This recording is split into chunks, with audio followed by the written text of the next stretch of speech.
حضرت فضیل بن عیاض رحمۃ اللہ علیہ ڈاکو تھے، اور نرے ڈاکو نہیں تھے، ڈاکوؤں کے سردار تھے۔ تو ارشاد فرماتے ہیں کہ میرا طریقہ یہ تھا کہ میں ایک پورے قافلے کی صورت میں حملہ کرتا تھا تو لوگ ڈرا کرتے تھے اگر کہ فضیل بن عیاض کے ڈاکوؤں نے حملہ کیا تو پھر نہیں بچتے۔ ایک دن گزر رہا تھا تو ایک قاری صاحب آیت پڑھ رہے تھے، لا تقنطوا من رحمت اللہ، اللہ کی رحمت سے کبھی نا امید نہ ہونا، ان اللہ یغفر الذنوب جمیعا، بے شک وہ سارے ہی گناہ معاف کر دے گا۔ آپ فرماتے ہیں میرے دل میں بات اثر کر گئی، ماننا ہے نا۔ جس نے نہیں ماننا اس نے 6666 آیتوں کا ترجمہ پڑھ کے بھی توجہ نہیں کرنی۔ آپ ارادہ کریں نا، آپ اپنی دل کی زمین کو زرخیز بنائیں۔ فرماتے ہیں میں فوراً وہ آیت سنی تو میں رویا، اور میں وہ حافظ صاحب کے پاس چلا گیا، ان سے اجازت لی، ان کے کمرے میں داخل ہوا۔ میں نے کہا آپ نے ابھی آیت پڑھی ہے کہ اللہ سارے گناہ معاف کر دے گا؟ تو جس بندے نے کئی سال ڈاکے ڈالے ہوں، بیٹیاں روتی رہتی ہوں پر وہ مال لے کے آ گیا ہو، مائیں واسطے دیتی رہتی ہوں پر وہ لوٹ کے نکل آیا ہو، اب جی اگر وہ بندہ بھی سچے دل سے توبہ کرے تو اللہ معاف کر دیتا ہے۔ تو آفو جی کہنے لگے میں کون ہوتا ہوں تمہیں کوئی تفسیر بتانے والا، میں نے تو قرآن کی آیت پڑھی ہے، میرا رب کہتا ہے لا تقنطوا من رحمت اللہ، تم نے مایوس نہیں ہونا، تم آ جانا، معافی مانگ لینا، ان اللہ یغفر الذنوب جمیعا، اللہ سارے ہی گناہ معاف فرما دے گا، اللہ سارے گناہ۔ تو یہ تو اللہ فرما رہا ہے۔ فضیل بن عیاض کہتے ہیں میں نے کہا ختم ہو گئی بات، توبہ بھائی۔ واپس آیا تو وہ میرے ساتھ جو تھے نا ان سے میں نے کہا سردار نیا تلاش کر لو بھائی۔ اب ارادے بدل گئے، پروگرام کچھ اور ہو گیا۔ اب تو لوگ ہمیں تانے دیں گے، اب تو لوگ باتیں کریں گے کہ اوتھے کی لین جانا ہے۔ فضیل بن عیاض کہنے لگے بس بھائی توبہ کرنی، اب تم کوئی اور سردار تلاش کر لو۔ اور اوپر سے نہیں کہا، توبہ کی تقریریں نہیں کی، دوسروں کو میسج نہیں بھیجے، اور لیکچر نہیں جھاڑے، رو کے کہا، درد سے کہا، دل سے کہا۔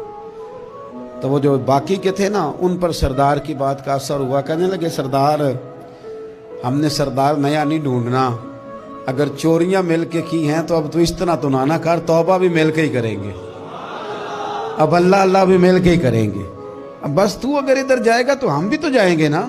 اللہ اکبر۔ فضیل بن عیاض کہتے ہیں ظاہر ہے مال لوٹا کرتے تھے، میں نے مسئلہ پوچھا علماء سے تو انہوں نے بتایا کہ یہ تو حقوق العباد کا مسئلہ ہے، جو لوٹا ہے وہ تو واپس کرنا ہی پڑے گا۔ اب میں نے وہ پیسے جمع کیے، اب سارے تو میرے پاس تھے نہیں، جتنے میں دے سکتا تھا دیے، جو کھا چکا تھا وہ رہ گئے، ایک یہودی کے پیسے رہ گئے، اس کے گھر چلا گیا۔ میں نے جا کے اسے کہا میاں میں نے کر لیا توبہ، اور میں وہ فضیل بن عیاض ڈاکو ہوں جس کے تیرے گھر سے اتنا مال لوٹا تھا، میرے پاس پیسے کوئی نہیں، وہ پیسے لگ گئے، اب تو اس طرح کر مجھے معاف کر دے۔ وہ کہنے لگا نا جناب، یہ بھی کبھی کبھی ہوتا ہے، لوگ نا شرافت کو بزدلی سمجھ لیتے ہیں۔ فضیل بن عیاض سے کہنے لگا میں تو پیسے لوں گا، ایسے تو نہیں معاف کرتا۔ آپ فرمانے لگے پیسے تو کوئی نہیں، یہ سچی توبہ ہے۔ وہ کہنے لگا پھر اس طرح کرو میری اونٹوں کو چارہ ڈالو، پیسے پورے ہوئے تو چلے جانا۔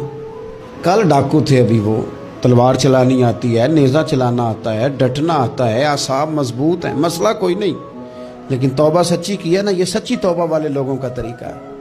اس سے کہہ سکتے تھے کہ جا آج تو لب دینی لے لے، تجھے کہا معاف کر دے، تو تیار ہی نہیں ماننے کو۔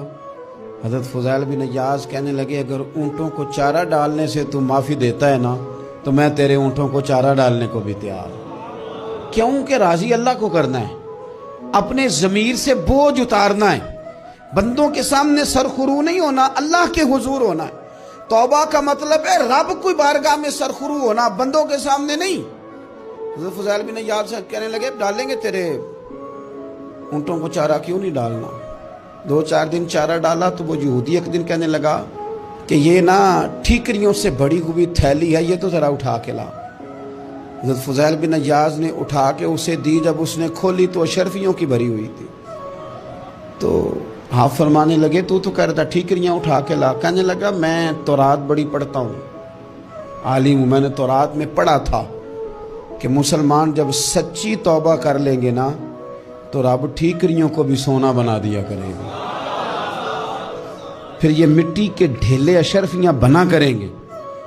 تو میں نا تیری توبہ چیک کر رہا تھا، یہ اس میں میں نے روڑے بڑے ہوئے تھے، لیکن تو اٹھا کے لایا، تو تیری توبہ بھی سچی ہے اور تمہارا دین بھی سچا ہے۔